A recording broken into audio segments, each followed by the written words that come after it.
Сәлеметсіңдер ме балалар, 3 сынып қазақ тілі пәні 51 сабақ сөйлем мүшелері тақырыбын өтетін боламыз. Балалар, менің каналымды жоғалтып алмас үшін видеоның төменгі жағындағы подписаться батырмасын басып, каналыма тіркеліп алыңдар. Балалар, бірінші жаттығуға қараймыз. Мәтінді тыңда. Тақырыбына қарап, мәтін мазмұнын болжа. Мәтіннің тақырыбы сәулет деген не? Демек, мәтін сәулет өнері туралы болуы мүмкін. Ал енді мәтінді оқиық. Бұрынғы заманда баспаналар бір-біріне өте ұқсас еді. Әдетте олар бұтақтардан, қамыстан, кейінірек саз балшықтан тұрғызылды. Уақыт өте келе құрылыс салу ісі де өзгерді. Бай адамдар сәулетті сарайларда тұрғысы келді. Ондай сарайларды тұрғызу үшін шеберлік пен терең білім қажет болды. Тұрғын үйлерден басқа да құрылыстар, ғибадатхана, стадион, театр, кітапханалар салына бастады. Мұндай кешендер құрылысын ойлап тапқан адамды сәулетші деп, ал олардың туындыларын сәулет өнері деп атайды. Сәулет өнері адамдардың әдемі және ыңғайлы өмір сүруіне арналған өнер. Мәтін бейнелеу өнері кітабынан алынған. Ал енді балалар, мәтін мазмұны бойынша берілген тапсырмаларды орындайық.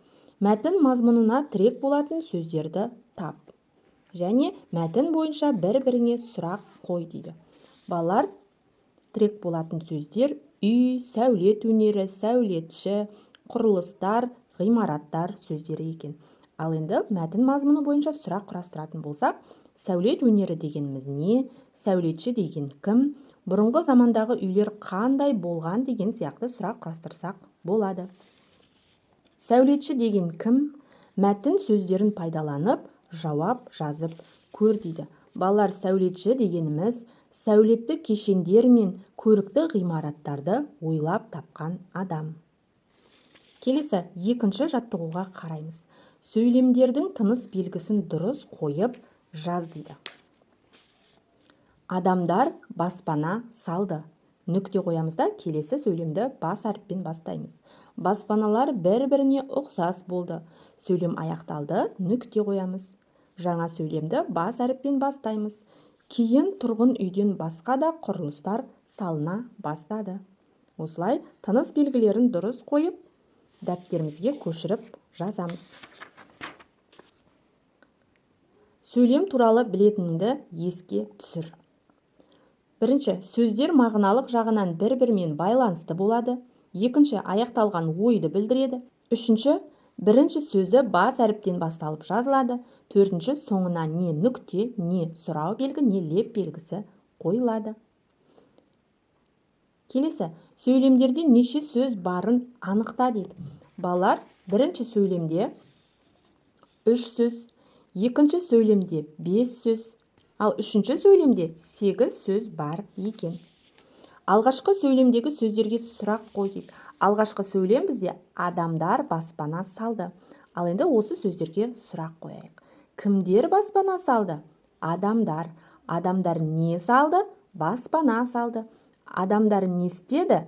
Салды. Осылай сұрақ қойсақ болады. Сөйлем құрамындағы нақты сұраққа жауап беріп тұрған толық мағыналы сөздерді сөйлем мүшелері дейміз. Мысалы, Айдын мектепке келді. Кім мектепке келді? Айдын. Айдын қайда келді? Мектепке келді. Айдын не істеді? Келді. Яғни, сөйлемнің құрамындағы сөздер нақты сұраққа жауап беріп тұр. Сондықтан да бұлар сөйлем мүшелері болады. Үшінші жаттығуға қараймыз. Суреттегі ғимараттардың атауын қатыстырып, сөйлемдер құра. Бірінші суретте біз бәйтеректі, екінші суретте цирк, үшінші суретте театрды көріп тұрмыз. Ал енді осы сөздерді пайдаланып біз сөйлем құрастыруымыз керек. Құраған сөйлемдеріңді жазып, әр сөйлемде неше сөйлем мүшесі бар екенін айт, сөздің үстіне оған қойылатын сұрақты жаз дейді. Үлгі берілген балаларға бәйтерек мұнарасы ұнады. Кімдерге бәйтерек мұнарасы ұнады? Балаларға. Балаларға не ұнады? Бәйтерек мұнарасы. Қайтты? Ұнады. Демек, бұл сөйлемде 3 сөйлем мүшесі бар екен. Ал енді біз басқа да сөйлем құрастырып көрейік. Оқушылар циркке барды. Кімдер циркке барды? Оқушылар. Оқушылар қайда барды? Циркке барды. Оқушылар не істеді? Барды. Бұл сөйлемде 3 сөйлем мүшесі бар екен. Келесі. Айжан театрда жұмыс істейді. Кім жұмыс істейді? Айжан. Айжан қайда жұмыс істейді? Театрда. Айжан не істейді? Жұмыс істейді. Ал бұл сөйлемде 3 сөйлем мүшесі бар екен. 4-ші жаттығу. Жақшадағы сөздерді сөйлемнің мазмұнына қарай өзгертіп, мәтінді көшіріп жаз.